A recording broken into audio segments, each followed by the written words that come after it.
आज की खबर यह है कि कुछ लोग देश में बहुत ज्ञानी पुरुष बनना चाह रहे हैं। कोई देश में पूरी पढ़ाई हिंदी से लागू करना चाह रहा है, कोई संस्कृत से लागू करना चाह रहा है, मगर आईने में कोई नहीं देखना चाह रहा है। कुछ ज्ञान इधर भी बांट दीजिए, जो आपके साथ बैठते हैं, जो आपके साथ सरकार में जिम्मेदार हैं, जरा उनकी तरफ भी यह ज्ञान भेज दीजिए। चलिए बात करते हैं शिवराज सिंह चौहान की। शिवराज सिंह चौहान ने एमबीबीएस डॉक्टरी की पढ़ाई हिंदी में करने का निर्णय लागू किया, जबकि शिवराज सिंह चौहान के बेटे कार्तिकेय अमेरिका से एलएलएम की पढ़ाई कर आए हैं। तो जरा कोई शिवराज सिंह से पूछे या शिवराज सिंह चौहान देश की जनता को बताएं कि उनके बेटे अमेरिका से एलएलएम हिंदी में करके आए हैं या संस्कृत में। इसी तरह ज्योतिरादित्य सिंधिया ने MBA अर्थशास्त्र से अमेरिका से किया, हार्वर्ड यूनिवर्सिटी से। 2001 में कैलिफोर्निया से MBA किया।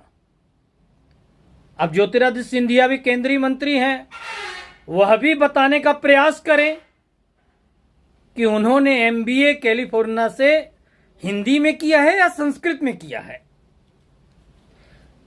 ज्योतिरादित्य सिंधिया के पुत्र महानारिमन याले यूनिवर्सिटी USA से MBA किए हैं। इनको कोई ज्ञान क्यों नहीं देता है? इसी तरह राजनाथ सिंह के पुत्र नीरज सिंह ने UK से MBA किया है। JP नड्डा केंद्रीय मंत्री भाजपा के राष्ट्रीय अध्यक्ष के पुत्र हरीश नड्डा ने लॉ की पढ़ाई लंदन यूनिवर्सिटी से की है।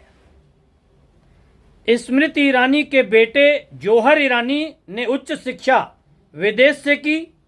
बेटी सैनले ईरानी ने LLM की पढ़ाई विदेश से की और वाशिंगटन DC की एक लॉ फर्म फॉले LLP में लीगल एक्सपर्ट के रूप में वह काम कर रही हैं।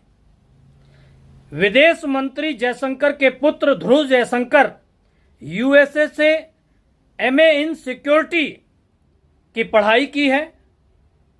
दूसरे पुत्र अर्जुन जयशंकर की पढ़ाई को गोपनीय रखा गया है और विदेश मंत्री S जयशंकर की बेटी मेघा जयशंकर ने अमेरिका में सिनेमेटोग्राफी फिल्म स्टडीज की पढ़ाई की है ओहायो की एक यूनिवर्सिटी से। इसके अलावा लॉस एंजलिस में BBC टॉकिंग मूवीज में कैमरा ऑपरेटर, रिपोर्टर और एडिटर के रूप में काम किया है। अभी भी USA में वह काम कर रही हैं।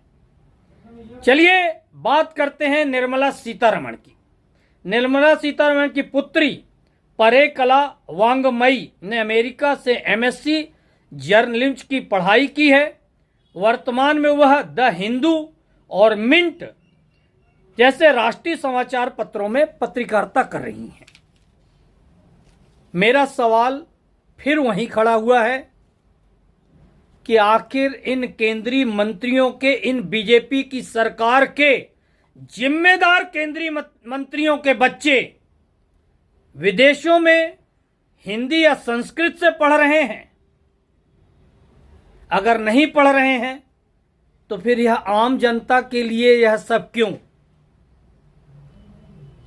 आखिर आम जनता को हमेशा आम क्यों बनाए रखा जा रहा है? अभी अभी एक खबर आई है कि देश की इकोनॉमी के 40% पैसे 1% लोगों के पास हैं। अब आप कल्पना करिए कि देश की 150 करोड़ जनता में से 1% लोगों के पास 40% पैसा पहुंच चुका है। कैसी अर्थव्यवस्था बनाई जा रही है? कैसा सभी को बांट के दो भागों में किया जा रहा है?